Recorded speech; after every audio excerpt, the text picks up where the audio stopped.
এবার কফি খাওয়ার সময়। এগুলো হলো মাল্টি কালার গোলাপ। বিরিয়ানিটা দেখো। কেমন আছো সবাই? আজকে ক্যালকাটা টু ক্যালিফোর্নিয়ার আরেকটা ভিডিও নিয়ে তোমাদের সামনে চলে এলাম।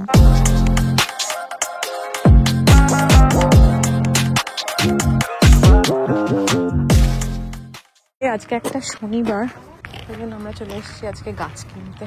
এটাই হলো আমাদের ঘোরা। জুন মাস প্রায় শেষ হতে গেল, কিন্তু আমাদের এখানে কিন্তু ওয়েদারটা ভারী অদ্ভুত।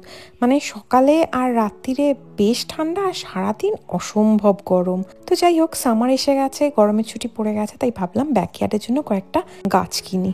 আজকে আমরা কিনতে এসেছি বেদানা গাছ। জিয়ানের প্রচন্ড পছন্দের লাল লাল ভাবে, লাল লাল এদিকে আছে। কিন্তু এগুলো কি পমগ্রেনেট? না, এটা পমগ্রেনেট নয়, এটা অন্য কিছু। না না, আমি ছবিটা হতে পারে, ছবিটা ফ্যাকাশে। কি সুন্দর জায়গাটা। আমরা এবার ওই গোলাপ ফুলগুলো দেখতে যাবো, কিন্তু ওগুলো হলো ট্রি রোজেস, মানে গাছগুলো, গোলাপ গাছগুলো বিশাল লম্বা লম্বা হয়। আমি যাবো এবার ওখানে, ওটা দেখাতে তোমাদের। দাঁড়াও, রোদ ঝলসানো আমি আরেকজনকে দেখাচ্ছি। এখানে এবার রিসার্চ করতে বসে যায়, আর এই যে এখানে রিসার্চ করছে। আমাদের এখানে সব থেকে হেলা ফেলায় যে গাছটা হয় সেটা হলো গোলাপ গাছ। এত ধরনের গোলাপ এখানে হয়, মানে এত ধরনের কালার, আমি কিন্তু এগুলো আগে কখনো দেখিনি। যখন আমরা হাঁটতে বেরোই, আমি একবার দেখাবো যে কি একটা অদ্ভুত সুন্দর পার্পল কালারের, মনে হবে যেন একদম ভেলভেটের মতো পুরো গোলাপ হয়ে রয়েছে। এখানেও অনেক রকম গোলাপ গাছ রয়েছে, তবে এগুলো কিন্তু বিশাল বড় বড় গাছ হয়ে যায়, ছোট গাছ নয়। কি ভালো লাগছে না দেখতে? আমার তো হাঁটতেই বেশ ভালো লাগছে এখানে। এগুলো হলো আঙুর গাছ। চলো চলো চলো। কি রয়েছে? আরে দোকান ওখানে রয়েছে, তুমি চলো। আরে কাটা ফুটে যাচ্ছে, একটু কাটা তো ফুটবেই। Thank you. Yeah, we are all set. There is one more. She's taking. Yeah. Start recording.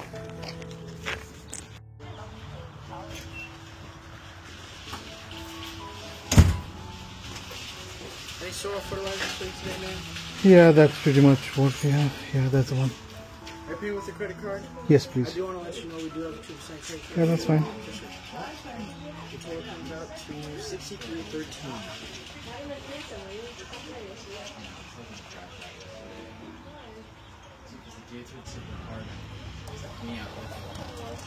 Do you think, like, is there any tips for planting those, like the pomegranate one? I'm not sure. Like, should I just, dig the soil and just put it there? Yeah, so you're putting it into the ground, right? Yeah. So dig the hole the same size as the size of the gallon. Okay. So it's a 5 gallon. So dig it the same size as that right there, and just water it every single day, and make sure the plant gets 6 to 8 hours of sun each day. It should be good. 6 to 8 hours. 6 to 8 Yeah, hours. it would be outside and pretty much it's sunny. How tall it will be? Like, what Pomegranate, what will be the full grown size? Like, especially the pomegranate one, we would like to. the flower. So this one will get up to 8 to 10 feet for the height. 10 feet, okay. At its full potential level. So আমরা বারবার গাছের হাইটটা জানতে চাইছিলাম, তার কারণ আমাদের HO এর কিছু রেস্ট্রিকশন আছে, যে একটা হাইটের বেশি হলে তখন আবার প্রতিবেশীর থেকে পারমিশন নিতে হয় যে ওই হাইটের গাছ তার কোনো ভিউতে অবস্ট্রাকশন হচ্ছে কিনা বা হ্যানা ত্যানা, এরকম অনেক ঝামেলা আছে। আর সপ্তাহ হয়ে গেল গোলাপ ফুল আর এই বেদানা গাছটা কিনে এনেছি, কিন্তু এখনো টবে বা মাটিতে কোথাও পোঁতা হয়নি। তো আজকে ওটাই করব। এটা হলো নতুন গোলাপটা। এবারে প্রচুর প্রচুর লেবু হয়েছে, জানি না এগুলো হবে কিনা বড়, বাট গাছে প্রচুর লেবু। সমানে হিমাদ্রি বলে যাচ্ছে যে ক্যাপসিকাম গাছটা মরে গেছে। মরে ভূত হয়ে গেছে, শুধু মরেনি, ভূত হয়ে গেছে। সেটাই আমি দেখতে চাইছি অ্যাকচুয়ালি মরেছে নাকি। আমি এটা একটুখানি খুঁটে দেখবো, যদি দেখি এখানে সবুজ আছে। সায়েন্স প্রজেক্ট নাকি? দাঁড়াও একটুখানি, যদি দেখি সবুজ আছে তাহলে এটা কিন্তু মোটেই অনেক খোটাখুটি হয়ে গেছে। আমার আরে টেকনিক দেখো। ওপরটা ঠিক আছে, ওপরটা তো গেছে, কিন্তু ওপরটা দরকার না, ওটা ফিরেও আসবে না। কিন্তু আমি শুধু দেখতে চাইছি আরে এটা তলাটা। হয়ে গেছে পৃথা, তুমি দেখে বুঝতে পারছো না? একটা তো বেসিক আছে। তোমার এই নখ দিয়ে কি মানে একদিন ধরে কিছু হবে না। দাঁড়াও, এটাই করে ছুরি দিয়ে একটু কাটো না, ছুরি নিয়ে এসে ছুরি দিয়ে কাটো।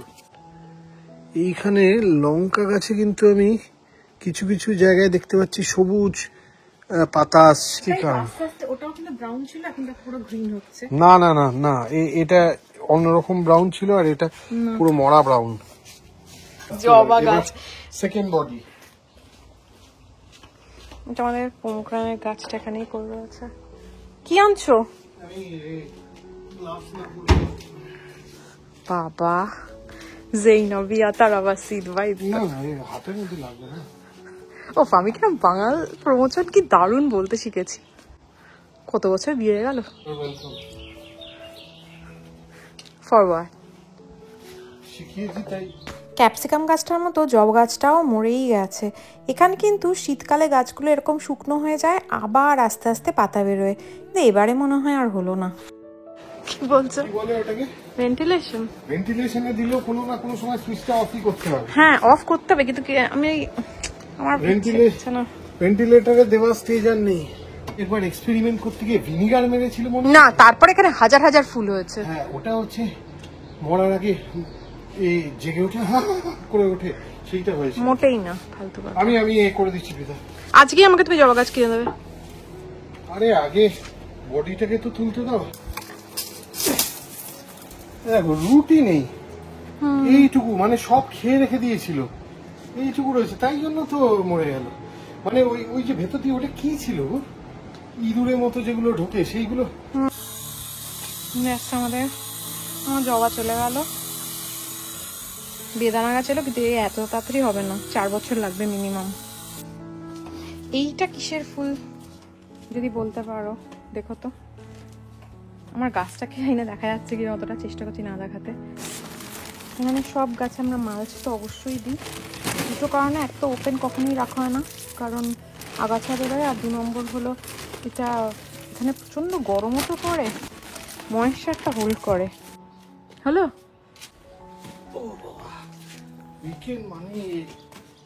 কাজ এইগুলো রাত্রিবেলা যে কি সুন্দর জলে, তা আপনাদের একটা ভিডিও দেখাবো। আজকের মতো গাছ পর্ব এই পর্যন্তই। যাই, এবার আমার বাজারে যেতে হবে। আমাদের বাড়ির উল্টো দিকে কিরকম খরগোশ বসে আছে, চুপ করে বসে আছে, শুধু কান দুটো নড়ছে। এই আজকেই আমার গাছ সব খেয়ে নেবে। কিছুক্ষণ আগে কি একটা গাছ খাচ্ছিল, তুমি আসাতে আওয়াজে সরে গেল, চুপ করে বসে রয়েছে। এইবার পালালো, এই পালালো, এই পালালো। আজকে আমরা যাচ্ছি আমাদের পাড়াতেই একটা বন্ধুর বাড়িতে। আমাদের এখানে লাইফটা না এত বিজি আর মনোটোনাস যে একটুখানি ছুটিছাটা পেলেই মনে হয় কোথাও ঘুরতে বেরিয়ে যাই, আর তা না হলে বন্ধুরা মিলে আড্ডা দিই আর খাওয়া দাওয়া করি। আমি সাধারণত এই ভিডিওগুলো পোস্ট করি না, কিন্তু আজকে করছি, তার একটা বিশেষ কারণ আছে। ওই কোন একটা কিমা দিয়ে কাবাব, হ্যাঁ চাপলি কাবাব দারুণ হচ্ছে, দারুণ। আমাদের কাছে সবাই শেফ। কেমন হয়েছে? দারুণ। আজকের মেনুতে ছিল দারুণ দারুণ খাবার, চিকেন রেজালা, তারপরে বিরিয়ানি, মোমো, চাপলি কাবাব, অসাধারণ সমস্ত টেস্টি খাবার। তবে জানতামই না যে এখানে ফ্রোজেন রুমালি রুটি পাওয়া যায়। রুমালি রুটি আর মাটন চাপ হলো আমার প্রচণ্ড প্রচণ্ড পছন্দের জিনিস। বিরিয়ানিটাও দুর্দান্ত হয়েছিল। তবে আজকের ভিডিওটা করা শুধু দুটো জিনিস দেখানোর জন্য। এক তো হিমাদ্রি এই অপরাজিতা ফুলের রসগোল্লাটা বানিয়েছিল, ওটা আবার করে দেখাবে কারণ ওই দিন ঠিকমতো হয়নি। আর এই ম্যাঙ্গো ভাপা দইটা এত অপূর্ব সুন্দর করে সাজিয়ে এনেছিল যে মনে হলো যে আমরা শুধুই এটা কেটে খেয়ে নেবো।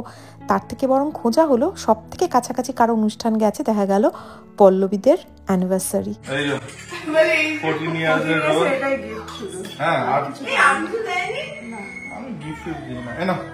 কেটে দিলাম।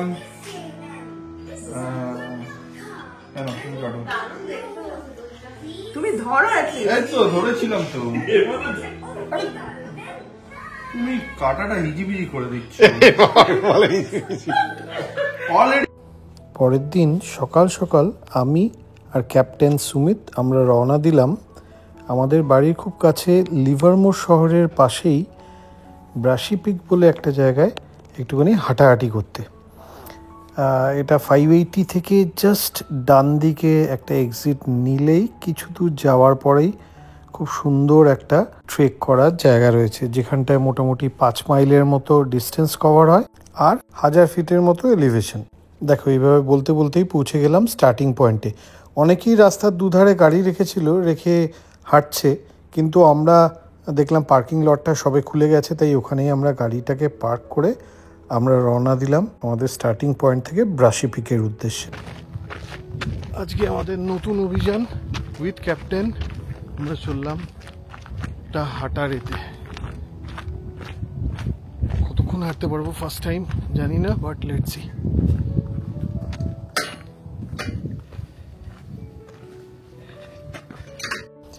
এই কাঁচা মাটির রাস্তা দিয়েই কিন্তু ট্রেলটা আস্তে আস্তে ওপরে উঠে গেছে। লোকের হাঁটার জন্য একটা এরকম ট্রেল, আর দুপাশে হচ্ছে হলুদ এই ঘাসগুলো। এখানে অদ্ভুত ব্যাপার হচ্ছে শীতকাল ছাড়া সব সময় কিন্তু ঘাসগুলো হলুদ থাকে, একমাত্র শীতকালে এখানে ঘাসগুলো সবুজ হয়। তার কারণ হচ্ছে একমাত্র শীতকালেই এখানে বৃষ্টি হয়। তো যাই হোক, আমরা আস্তে আস্তে হাঁটা স্টার্ট করলাম এবং অ্যাজ ইউজুয়াল আমি যা ভেবেছিলাম কিছু দূর হাঁটার পরেই আমার কিন্তু আস্তে আস্তে দম ফুরিয়ে আসতে স্টার্ট করলো, মেনলি এলিভেশনটার জন্য। কারণ আমি আর পৃথা মোটামুটি 2 মাইলের মতো এভরিডে হাঁটি, কিন্তু এই এলিভেশনটা একদম নতুন। জি বেরিয়ে গেছে, তোমাদের দেখাই। এখান থেকেই সবে 200 ফুট এলিভেশন। কতটা ডিস্টেন্স এসছি? এসেছি আমরা হাফ মাইল আর 200 ফুট এলিভেশন কমপ্লিট করেই আমার দাঁত মুখ জিভ সব বেরিয়েছে। দেখাই, এই যে ওইখানে গাড়িগুলো দেখতে পাচ্ছি, ওইখান থেকে আমরা হেঁটে হেঁটে উঠেছি। অপূর্ব, কারণ 1000 ফিট এলিভেশন যেতে হবে। আচ্ছা, তোমরা নিশ্চয়ই ভাবছো এই পাইপটা দিয়ে আমি কি খাচ্ছি। এটা হচ্ছে টিপিক্যালি তুমি যদি এই ধরনের ট্রেকিং বা হাঁটাহাঁটি করো তাহলে এক ধরনের ব্যাগ পাওয়া যায়, যে ব্যাগটার মধ্যে মেজরলি একটা বড় জলের পাউচ থাকে, আর সেখান থেকে ডাইরেক্ট পাইপ একটা বার করা থাকে। তোমার যখন জল তেষ্টা পাবে, তোমার যাতে আবার বোতল বার করতে না হয়, তুমি ওখান থেকে পাইপ দিয়ে জল টেনে টেনে খেতে পারবে। ইন্টেনশন থাকে ব্যাগটা যত লাইট ওয়েট করা যায় ততটা পসিবল। ফলে খুবই ছোট ব্যাগ, মেজরলি জল রাখা থাকে, আর কিছু এসেনশিয়াল যদি রাখতে চাও রাখতে পারো।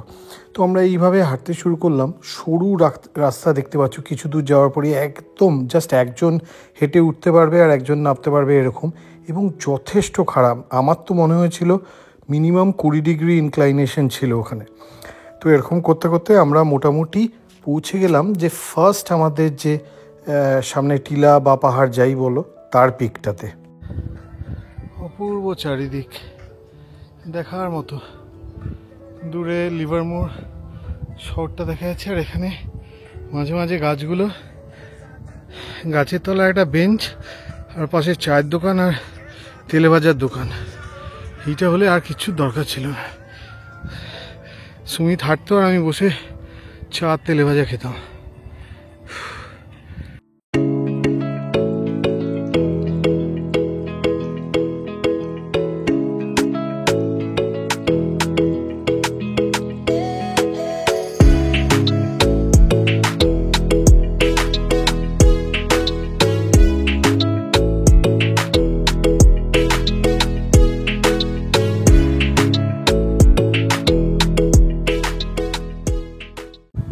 ফার্স্ট অ্যাচিভমেন্ট, একটা পিকে পৌঁছলাম। পিকটার নাম অনেকেই জিজ্ঞেস করবে, জানি না, তাই আমি নাম দিলাম ডান্ডা পিক। তার কারণ এখানে একটা ডান্ডা লাগানো আছে। আচ্ছা, ওঠাটা না হয় দমের ব্যাপার, দমে একটু কষ্ট হচ্ছিল, কিন্তু নামার সময় আরেকটা প্রবলেম ফেস করা স্টার্ট করলাম। নামার সময় বুঝতে পারলাম যে বডি ওয়েট এত বেড়ে গেছে সেটা হাঁটুতে রীতিমতো চাপ দিচ্ছে। ফলে নামবার সময় হাঁটুতে বেশ ব্যথা লাগছিল। ফলে সাইড করে করে নামতে স্টার্ট করলাম। তার কারণ হচ্ছে এখান দিয়ে একটু নেমে আবার ওপরে উঠতে হবে আসল পিকটার জন্য। যাই হোক, অবশেষে পৌঁছলাম ব্রাশি পিকে। এটা পিকের থেকে সামান্য কিছু ফুট নিচে, বাট ওখান থেকেই নেমে আসতে হয়। এবং তারপরে অ্যাজ ইউজুয়াল আগে থেকেই প্ল্যান করা ছিল, ক্যাপ্টেন নিয়ে এসেছিল চা এবং পাঞ্জাবি বিস্কিট। ফলে যা ক্যালোরি ঝরিয়েছিলাম তার মধ্যে অর্ধেক ক্যালোরি আবার গেইন করে আমরা এবার নামার জন্য রওনা দিলাম। আর এই নামার সময় দেখতে পেলাম দূরে যতগুলোর মাথা দেখা যাচ্ছে, পিকগুলো দেখা যাচ্ছে, প্রত্যেকটা মাথায় একটা করে উইন্ডমিল রয়েছে। যদিও আমি ক্যামেরাতে অতটা পরিষ্কারভাবে দেখাতে পারলাম না, কিন্তু এটা খুবই ইন্টারেস্টিং ছিল। আর সব থেকে আশ্চর্য এটা লাগলো, যখন একটা উইন্ডমিলের খুব কাছে চলে গেছিলাম, তখন উইন্ডমিলটা যখন ঘুরছে তার যে শোঁ শোঁ আওয়াজ, সেটাও কিন্তু পাওয়া যাচ্ছিল। আমি অনেক কষ্টে কিছুটা আওয়াজকে তুলতে পেরেছি, তোমাদের একটু শোনাই যে কীরকম আওয়াজ হচ্ছিল।